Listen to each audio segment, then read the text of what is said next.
Assalamualaikum warahmatullahi wabarakatuh.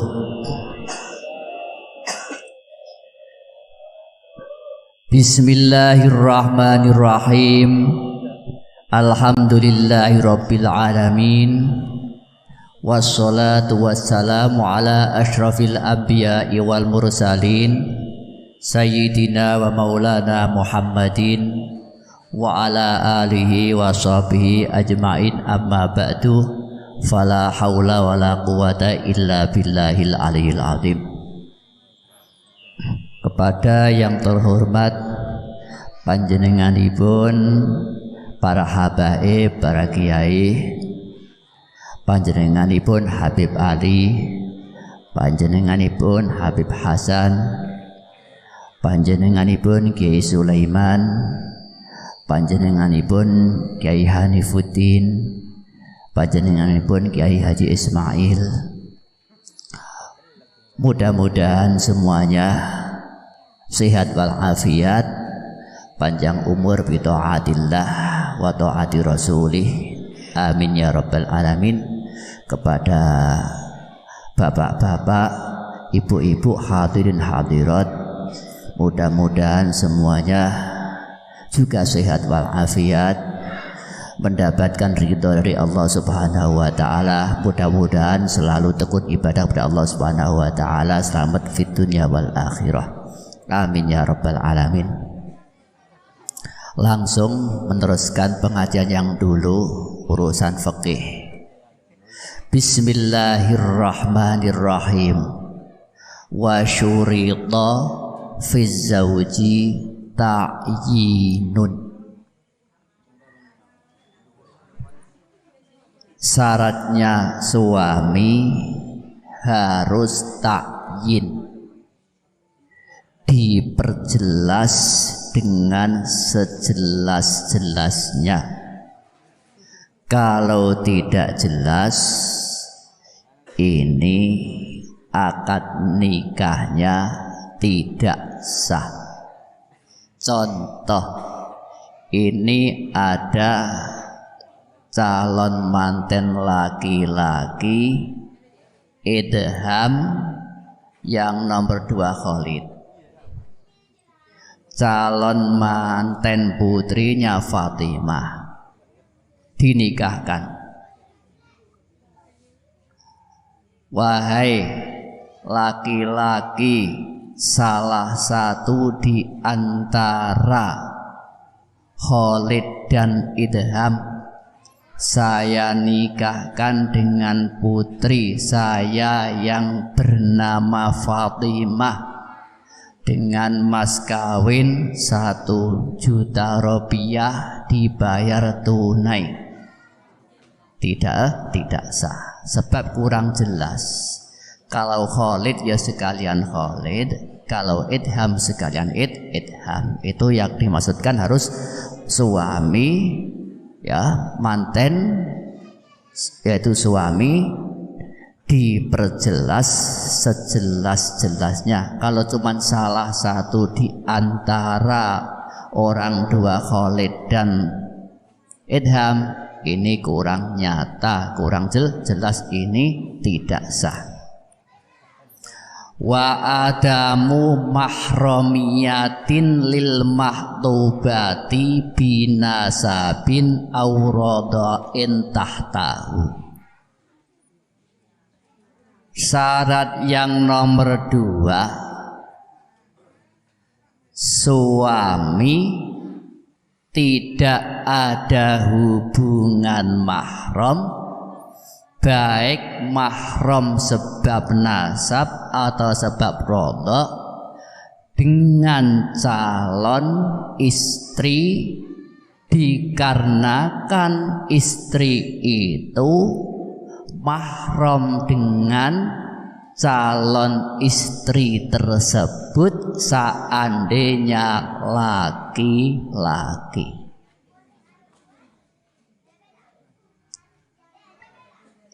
Dikarenakan calon istri itu masih mahram dengan seorang istri seandainya laki-laki.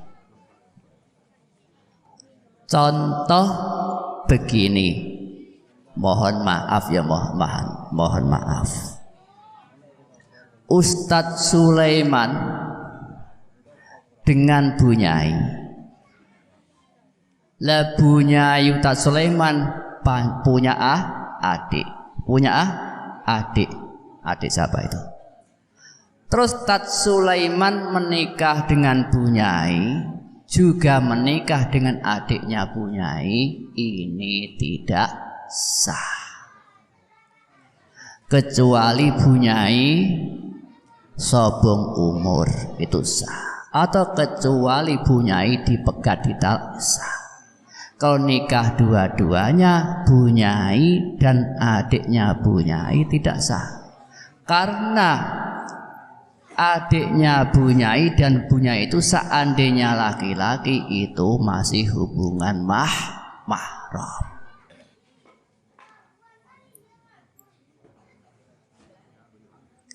Contoh lagi, istri yang pertama bibi, terus menikah lagi dengan istri yang kedua masih keponakan.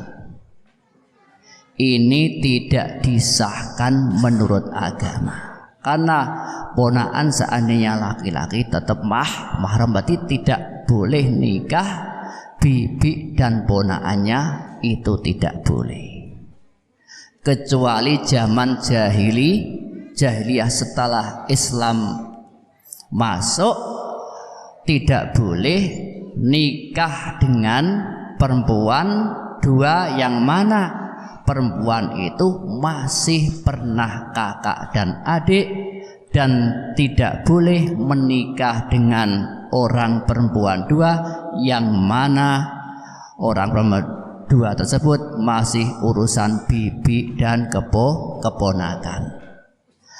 Allah berfirman, wa antajma'u bainal ukhtaini illa ma qad salaf. Tidak boleh menikahi perempuan dua yang statusnya kakak dan adik, dan tidak boleh menikahi orang perempuan dua yang statusnya ponakan dan bibi, kecuali zaman jahiliyah. Waktu itu sahabat udah masuk Islam ditanya satu persatu, sahabat sampan punya istri berapa? Istri dua. Istri yang pertama dengan yang kedua masih kakak adik, ceraikan salah satu. Berat, tapi itu perintah Allah, harus diceraikan salah satu. Sahabat satunya ditanya Kanjeng Nabi, punya istri berapa? Dua. Istri yang pertama dengan yang kedua pernah ponakan dan bibi, ceraikan salah satunya. Berat, itu memang perintah Allah Subhanahu wa ta'ala. Wa Allah takuna tahtahu arba'atun minaz zawjati siwal mahtubati. Nomor 3, suami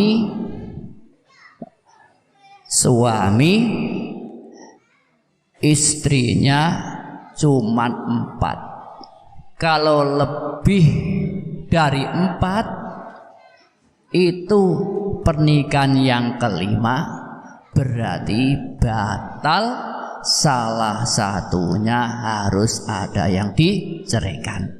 Nanti kalau udah habis idahnya misalkan barusanlah nikah istri yang kelima, karena selama masih masa idah masih ada ikatan pernikahan. Kalau belum masa habis idahnya langsung kawin, sama dengan punya istri 5. Itu tidak boleh menurut agama Islam. Paling banyak umat Nabi Muhammad SAW hanya punya istri 4 paling banyak. Gini ya, ini udah sering saya haturkan. Orang itu nikah, cerai 2 atau 1, itu masih ada ikatan suami istri. Sewaktu-waktu salah satunya ada yang meninggal, itu masih ada hubungan warisan, masih dapat warisan karena apa? Masih ada ikatan pernikahan. Seandainya masa-masa iddah ada hubungan ya, itu menurut agama ya dosanya si dosa, tapi tetap tidak dihukumi dosanya sebagaimana orang yang melakukan zina. Nah, itu syarat yang ketiga. Sekarang masalah saksi. Wa syurita fi syahidaini ahlu syahadatin. Nikah itu harus ada saksi laki-laki 2. Syaratnya apa saja? Ahliyatu syahadatin, layak menjadi saksi. Di antaranya layak menjadi saksi hurriyatun, merdeka.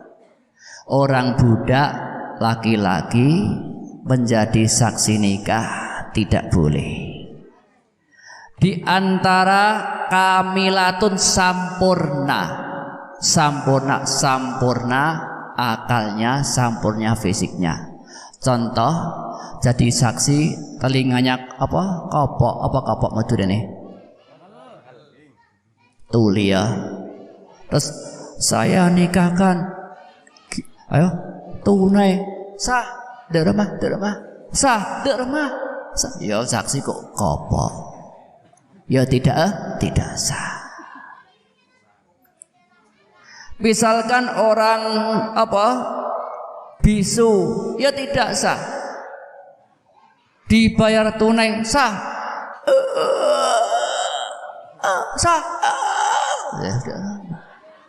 Tidak sah. Saksi kok bisu. Terus saksi tidak melihat, ya tidak sah. Saksi kok tidak melihat? Sah. Halan sah. Oh tak lihat, ya tidak sah. Terus di antaranya dzukuratun muhaqqaqatun, laki-laki yang 100% laki-lakinya. Saksinya berapa? 2, tapi punya alat kelamin 2. Dihitung laki ya punya alat laki, perempuan ya punya alat perempuan, tidak sah. Wa adalatun, diantaranya adil. Adil itu anggaplah orang yang ahli ibadah, akhlaknya ahli ibadah, jadi saksi nikah. Kalau tidak adil gimana? Misalkan ahli maksiat, ahli sambung ayam upama, jarang Jumatan upama, gimana agar adil? Menurut Syekh Imam Nawawi Al-Bandari, ayo diajak tobat bareng-bareng. Gimana? Asyhadu alla ilaha illallah wa asyhadu anna Muhammadar Rasulullah, astaghfirullahaladzim, astaghfirullahaladzim. Itu berarti udah dianggap sah, karena sebelumnya udah dibersihkan dengan istighfar, dengan taubat. Itu termasuk adil. Di antaranya harus Islam, al-Islamu Islam. Wali kok tidak, saksi kok tidak Islam, tidak boleh. Siapa saksinya? Budi dan Budiono, agamanya Kristen, tidak sah, harus Islam. Di antaranya harus at-taklifu mukallaf. Mukallaf itu apa? Ya Islam, akalnya sehat. Akalnya misalkan orang beng-beng kok jadi saksi nikah, akalnya tidak normal, jadi saksi nikah, itu tidak sah. Di antaranya lagi wa ma'rifatu lisanil muta'aqidaini, mengetahui bahasanya orang dua yang sedang akad-akatan. Misalkan Pak G yang menikah bahasa Madura, akabin kan dek iya halan, saksinya tat arif, tak bisa ngocak Madura, tak bahasa paham bahasa Madura, sah derema tak paham Madura, sah tat ya tak oning. Paham, makanya nak bisa sing nikahake Madura, saksinya Madura agar sama-sama paham. Lah nak kalau bahasa Arab ditanya kade oning bahasa Arab ning oning karuan. Tat iki anu tat ya. Saya nikahkan dengan bahasa Madura. Sama saksinya tat oning Madura tat oning karuan oning, ndak masalah. Penting faham. Ya, penting upama Pak nggih sampean ini dari Jerman, nikahkan putrinya dengan bahasa Jerman, saksinya Tat Hanif, saksinya Ki Haji Ismail. Lah sedangkan Tat Hanif tidak paham bahasa Jerman, Ki Ismail yang tidak paham bahasa Jerman, ya jelas tidak sah. Harus saksi dua-duanya faham bahasa tentang ijab dan qabul nikah.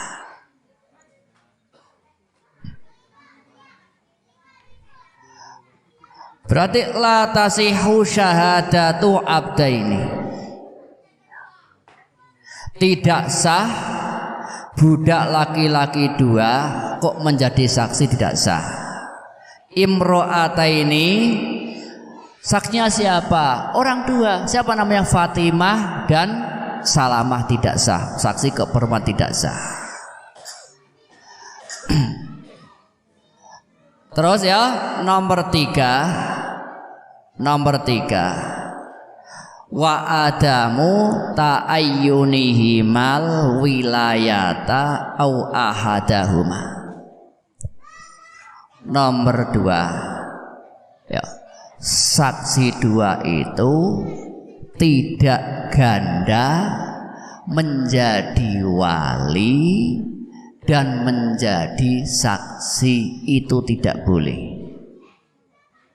Siapa walinya? Tat Arif, saksinya Tat Arif sendiri, itu tidak sah. Ya, paham ya? Siapa walinya? Wali datang udah. Siapa? Ustadz Arif walinya. Saksinya siapa? Ya Tat Arif. Wali kok merangkap jadi saksi, merangkap jadi wali, itu tidak sah. Harus wali ya harus tidak merangkap menjadi saksi. Ini yang saya sampaikan, mudah-mudahan ada manfaatnya. Amin ya rabbal alamin. Saya mohon maaf yang sebesar-besarnya karena waktunya udah malam. Wal afu minkum. Wassalamualaikum warahmatullahi wabarakatuh.